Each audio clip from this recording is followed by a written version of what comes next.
Hey guys, welcome back. Today we're out at the range with the Maxim 9 integrally suppressed handgun. This is from SilencerCo, and they announced this a couple of years ago at SHOT Show. We've been following the development of it, and this is my first time ever having any experience with it. Now this is here temporarily with us at the Military Arms channel, but I will be picking up my own copy for more extensive testing.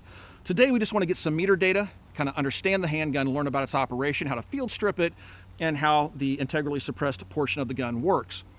I will point out that the gun has two serial numbers. You have one on the gun itself, and then you have another one on what's considered the suppressor body. Now, those two components are permanently affixed. They're not user serviceable or separatable. However, the actual baffles are not serialized and can be replaced in the off chance you actually get a baffle strike. What's neat about this integrally suppressed pistol is that you're not threading a suppressor onto a barrel. When you direct thread cans onto guns, they tend to walk off. When they walk off, they become off-center and they can get a baffle strike. It'd be very hard to get a baffle strike with this pistol. Probably not impossible, but very unlikely given how it's assembled. What's neat about this little handgun is, first of all, it has an MOS style cut right here for an RDS if you want to put a small reflex sight on the gun. It does come with tritium sights already in place, and they are Glock compatible sights. As a matter of fact, this handgun uses Glock 17 magazines. Now, internally, it's its own design. Its locking mechanism is unique to the Maxim 9, and we'll discuss that further a little bit later in the video. Now, you can also set this up in two different configurations. This is how it was shipped to you out of the box, and this would be the long configuration. We can take two baffles out of the stack and put it into what I call, and SilencerCo in the past has called, a K configuration. So you're going to take maybe an inch or so of the length off. Of course, in doing that, you're going to raise those decibel levels a little bit, and we'll find out what those levels are in this video. So we will be doing some meter testing this afternoon. So overall, the gun's very ergonomic. It is just a little bit muzzle heavy, but surprisingly, this looks more heavy than it really is. It's interesting to handle. Recoil's very light on the handgun. It has Ambi Controls, so you can see that I can drop the slide even with my left hand or my right hand, so it actually functions as it should. You can reverse the magazine catch, which is very much like a Glock 19, and again it uses Glock 17 or 19 or any Glock pistol, and it uses Glock 17 magazines. All right guys, first of all, let's start off with some 147 grain Hush. This is just their, actually this isn't the Hush, this is just standard 147 grain ball. The gun does run Hush as well, but we just brought out the standard stuff today because I had a little bit extra. Insert the magazine, charge the weapon, and listen how quiet this is. I'm just shooting the dirt about 10 yards or so away, 15 yards away.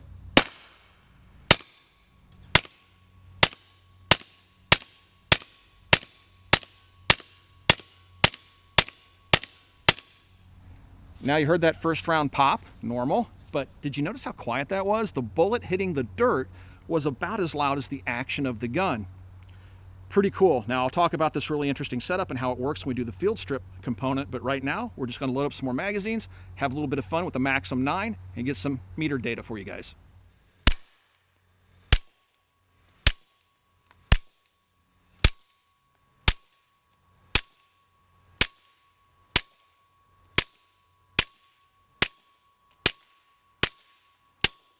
Let's take a look at the Maxim 9 and see how it field strips. This is actually pretty interesting, folks. Now, first of all, you'll want to make sure that the magazine's out of the weapon. I do have the magazine out. These are just standard Glock magazines, but they ship with PMags. But it will accept any standard Glock mag. You do have Ambi Controls.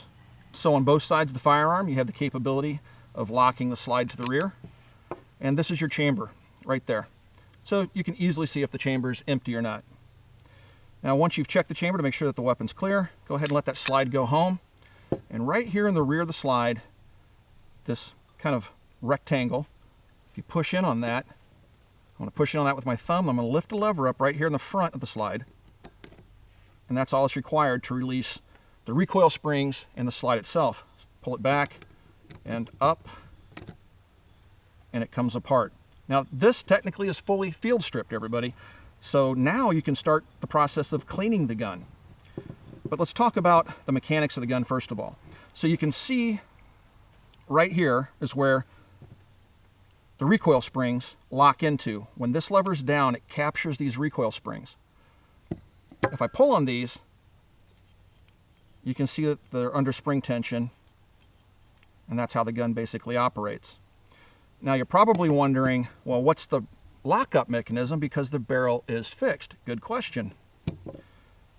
This is your breech face. push back on it. See how it's moving backwards slightly? Over here, on the left-hand side of the slide, this little guy right there, that is your locking piece. So when it's in battery, this engages with the cup on the side of the slide, I'm sorry, on the side of the barrel, and it stays locked. When it fires, under recoil, it pushes this back, and in doing that, it unlocks this locking piece. So there's your delay on your blowback right there, and that's your locking piece.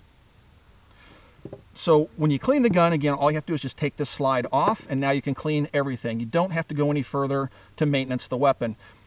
Any of the gas that would come back would come out of the chamber and would accumulate here, so you can easily clean that with a toothbrush, whatever you want to do. So you don't have to take the suppressor apart to go any further. To put it back together, it's really simple. You have cutouts right here in the slide by my two fingers, and these are your slide rails. Just kind of come at it from the rear, rotate it over, and now I'm going to pick this locking piece up. I'm going to push this in again, and now the gun is reassembled. All right, the Maxim 9, so easy, even a blonde could do it.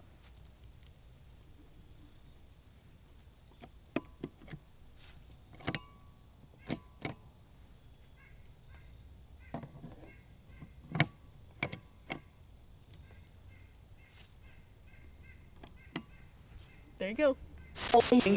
Now the pistol is set up currently with what I'm calling its K configuration. This is the short setup. We've taken 2 baffles out of the stack. The gun will ship with these extra 2 baffles. So by taking a couple of baffles out of the stack, you will increase the noise level, but it should still be hearing safe. We'll find that out this afternoon. We'll shoot it both with the extra baffles in and with the baffles out. The gun will come with guide rods, very similar to the Salvo 12 if you've seen it before. We have the short rods in it right now, but when you add these 2 baffles into the stack, you'll need to add the longer rods. This is your magazine release for a left-handed shooter.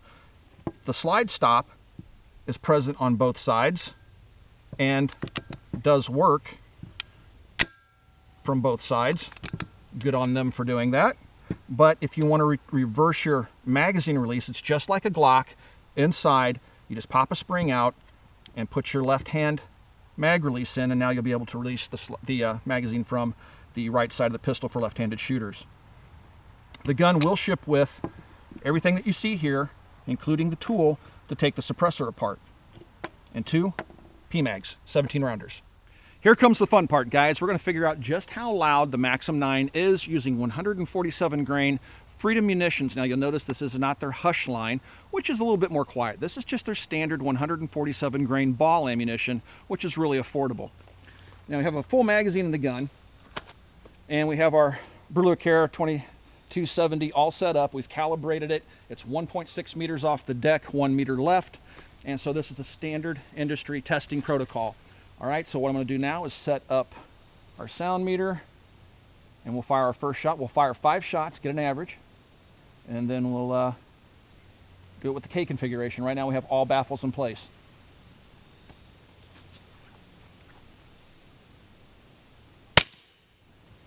All right, 125 decibels flat. That's our first round.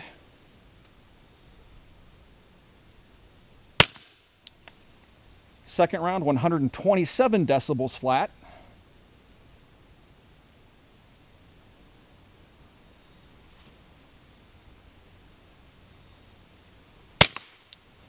Third round, 124.6.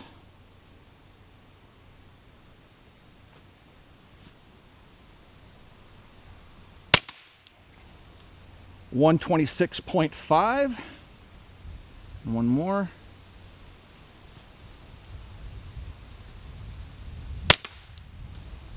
$124.9. So this thing at the muzzle, industry standard testing, is perfectly hearing safe. We'll also tear it down and we'll set it up so it's 6 inches off the shooter's ear and see what kind of readings we get there. Next, we're going to break the gun down. We're going to take 2 baffles out of the stack and test it in its K configuration and see how she meters. All right, guys, now we've taken 2 baffles out of the stack. Running the full suppressor, we were well within hearing safe ranges. at 1.6 meters off the deck, 1 meter left. Now we've taken those two baffles out, running it in what I call the K configuration, and now we're going to see how loud it is with the exact same ammunition, which is 147 grain Freedom Munitions ball, and let's see what readings we get.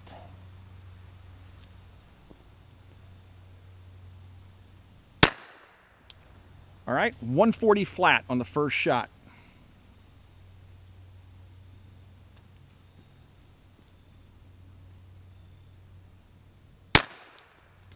138.7 on that second shot.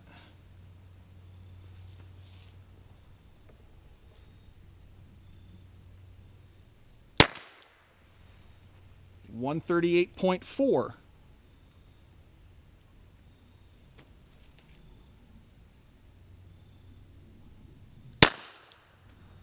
$138.8.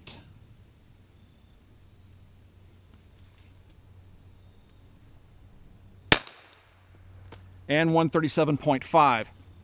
So with the K configuration, we're hovering right at that 140 decibel level. When we have oxygen in the can, it comes out right at 140. Once we burn some of that oxygen out, we're down into the high 130s, which is technically hearing safe at the muzzle. Now the next thing we want to find out is how does it meter at the shooter's ear? So we're going to shoot this gun in both configurations, 6 inches off the shooter's right ear. Let's get that set up.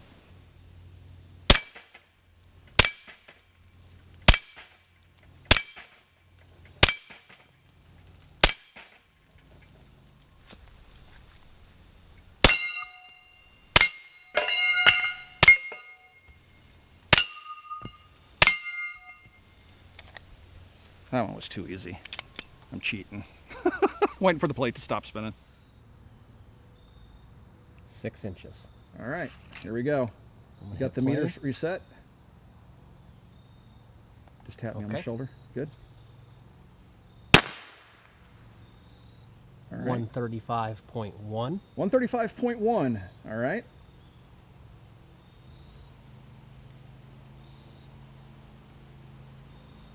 Okay. 133.0. 133.0. Okay. 130.2. 130.2. Awesome. Okay. 131.6. 131.6.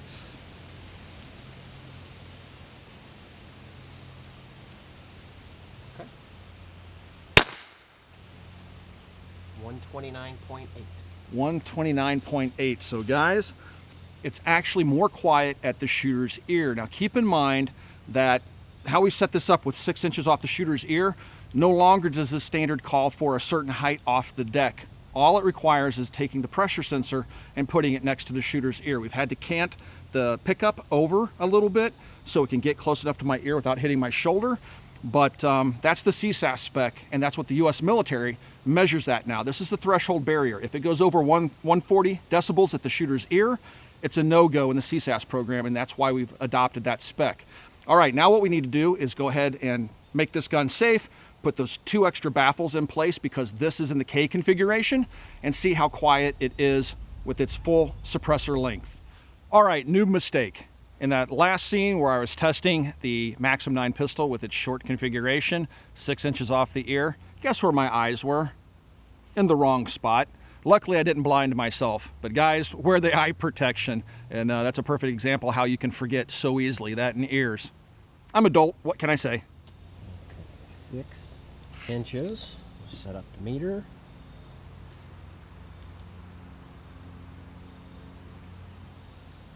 Okay. All right, first shot. 131.1. 131.1.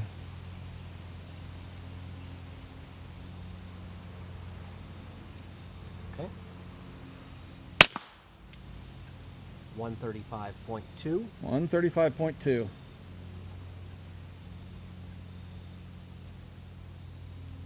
Okay. 134.5. 134.5.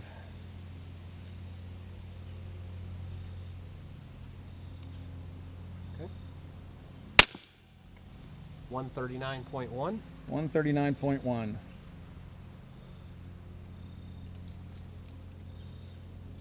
Okay.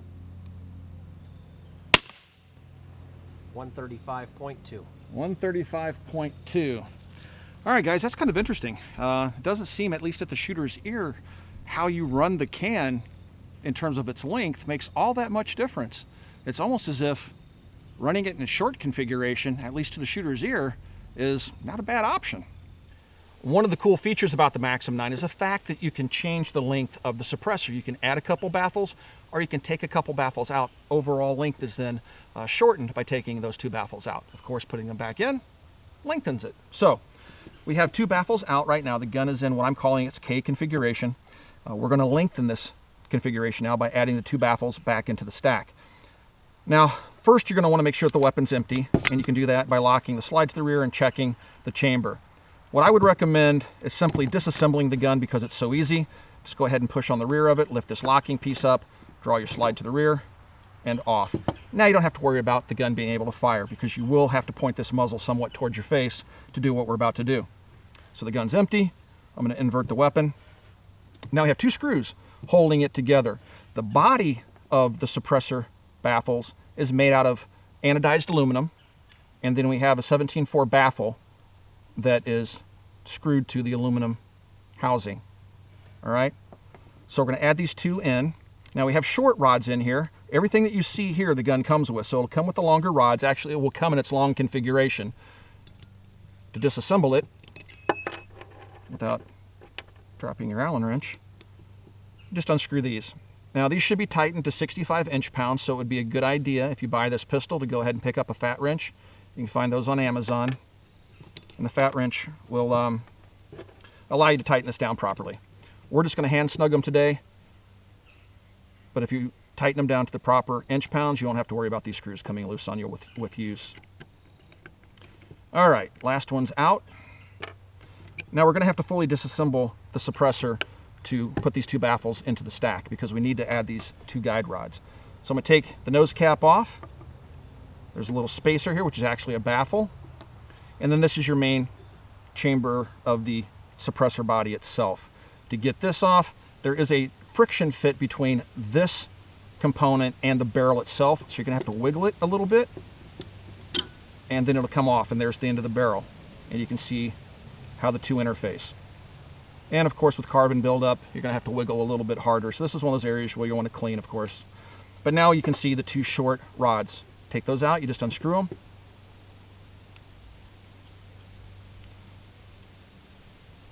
Now, of course, these will get covered in carbon, so you may have to use a tool to get them out if you shoot the thing a lot between cleanings. Me, I'll set it to one length and just leave it alone. Now I'm going to put the longer rods in. And again, they just screw in. Hand tighten them, guys. Don't go crazy, because once you do that, I'm going to tighten it. I'm just going to break it just a little bit so it's not completely tight, because I'm setting it up so I can get it apart again later. If you really crank on that, you're going to get carbon on it. Next thing you know, you're going to need a tool to get these off. You can also try some anti-seize on the threads. All right, now we have the longer rods in place. I'm going to go ahead and put it back together. When you hit this first part, you can see how the two are interfacing. I'm just going to wiggle it until it pops into place. All right, now I'm going to take my other two baffles that we're going to add to the stack, slide them into place. Now I'm going to take the final baffle, pop it into place, and now we put our end cap on. All right, now we just put the two screws back in place, and we will be done. We will have all the baffles in the stack, and this is how the gun will run at its most quiet. All right, there we go. And again, 65 inch-pounds. We're just going to snug them here today. I do have a fat wrench in the Jeep. I just didn't bring it down. And then we're going to put the slide back on.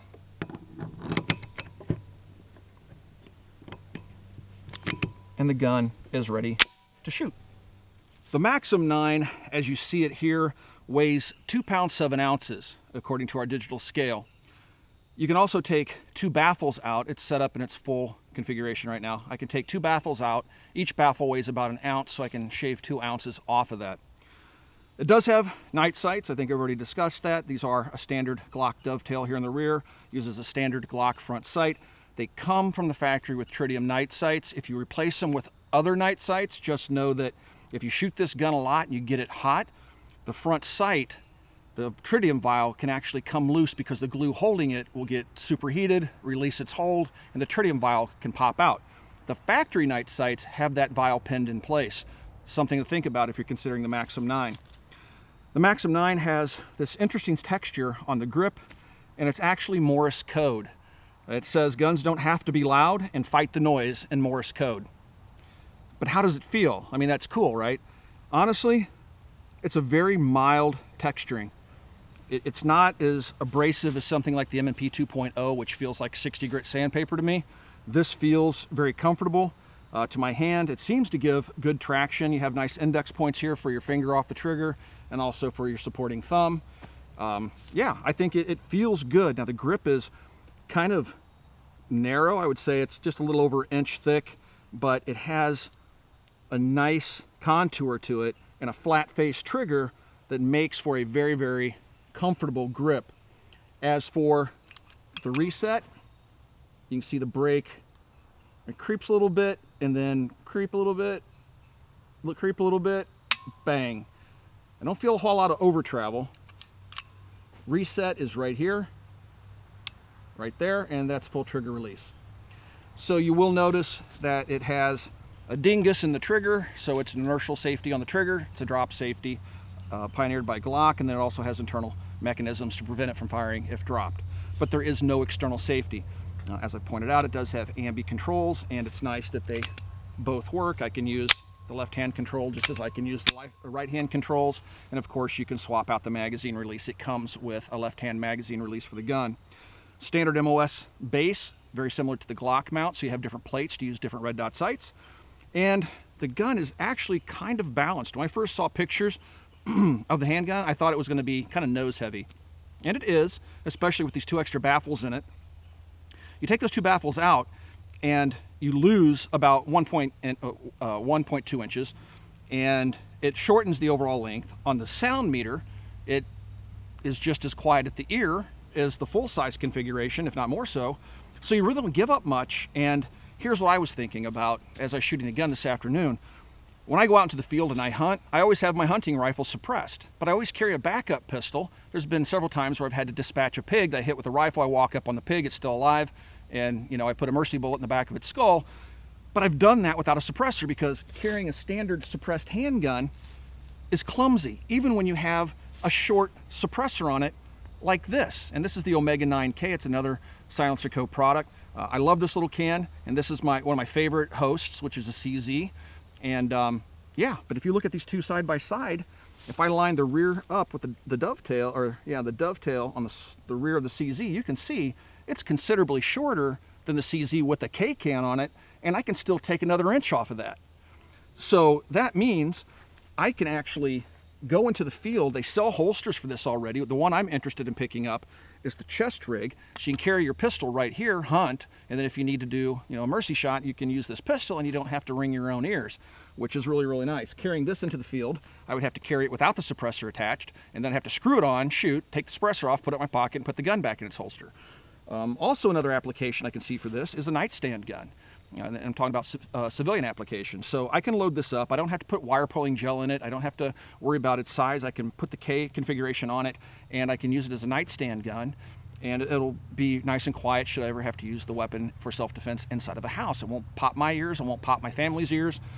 Something else to consider. So in the field or at the house, it's a really nice option. Now, military and law enforcement, think about the law enforcement. If you have a duty holster, which I hear they already make a level 2 and level 3 retention holsters for this thing, now the police officer doesn't have to worry about ringing his ears. Cops don't walk around with hearing protection in. If they get into a shooting, they're shooting and damaging their own hearing. But even worse, if there's other people around, they can damage the hearing of people that are just standing by. So I can see the application for law enforcement. I can definitely see the application for going into the field. And that's where I have a big interest in the handgun.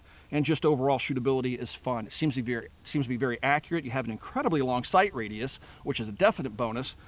And yeah, these things sell for right around $14.99 is MSRP, but you might find them around $14.50 if you shop around a little bit. So if you take into consideration a handgun and a suppressor cost, and then you just have one tax on this, it's a one tax item, you know, it seems to kind of match the price of something like this, right? So it's not really all that expensive in the grand scheme of things. And we've been shooting 147 grain subsonic ammunition this afternoon and had really good luck with it. So overall, I would say I'm thoroughly impressed with the handgun. I like its features, and I'm intrigued enough where I actually want to go into the field with it now and do some hunting and see how it carries and if I really like it in that role. Well guys, it's time to wrap things up this afternoon. Overall, I'm actually quite impressed with the Maxim 9. When I first came across this handgun, I was just kind of blah about it. I kind of thought of it honestly as a gimmick. Having had the chance to shoot it today and get familiar with it, I'm actually quite impressed. I like the way that it locks up. I like the simplicity of the design. I thought it was going to be overly complicated. The exact opposite is true. It's very easy to disassemble. And I like the fact that it is integrally suppressed. Now, where would that be a benefit? Well, I hunt quite a bit. I plan on going to Texas here soon, and I hopefully will have one transferred into me by then, and I would like to take it with me. Why? Well, all my hunting rifles are suppressed. Why in the world wouldn't I suppress my backup handgun? So that for me seems to be its real draw. Also, it's a nice nightstand gun. It does have tritium sights from the factory. You can take those two baffles out and make it a little bit shorter, and for a nightstand gun, it would be awesome for home defense. Law enforcement, it has its obvious benefits as well. So at a retail price, an MSRP of $14.99, it's a good value. I think I've already touched upon that. And the gun definitely balances well, shoots very nicely, and you also have the added benefit, of course, of being able to put a red dot sight on it, but you don't have to worry about a direct thread can backing off. It's a very real problem. I did a CZ Scorpion video where I was shooting at bowling pins. I couldn't hit a pin when I started shooting my second magazine. First magazine, spot on. Second magazine, I was shooting all over the place. Why? The can had come loose by a quarter of a turn. If that happens to any direct thread suppressor, rifle, or handgun, your shot dispersion goes all over the place. You don't have to worry about that with the Maxim 9. So, definitely interested in it. You will see it here again on the Military Arms channel. I look forward to putting a lot of ammo through one to see what its long-term durability is. Guys, if you would become a patron subscriber, there's a link down below. It really does help us out. YouTube has cut off monetization, not just to gun channels, but all YouTube channels of all kinds, political channels, gaming channels. A whole bunch of us have been affected by the great demonetization thing of YouTube. So Patreon is a great way for you guys to directly support us here at the Military Arms channel. In return, we give you blowout deals at Copper Custom. We do original blog posts. We post behind the scenes information. You get a preview videos before they go live. And we also, thanks to our friends at Freedom Munitions, give away $200 worth of ammo, $100 to 2 lucky winners every single month, plus other added bonuses. But don't just support the Military Arms channel, guys. There's a whole bunch of gun tubers moving over because we have been singled out unjustly by YouTube for demonetization. They're moving over to Patreon, and I ask that you go by, find your favorite content creators, and also support them as well. And please swing by and check us out at Copper Custom. It's coppercustom.com. We have a bunch of great prices. And of course, my 40 Sucks t-shirt. If you would like to swing by the Mac t-shirt store, we have a whole bunch of cool t-shirts you'll see here on the channel.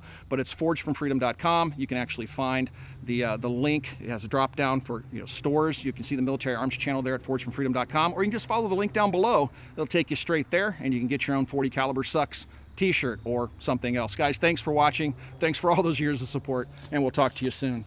All right, now what I want to do. This is what I want to do.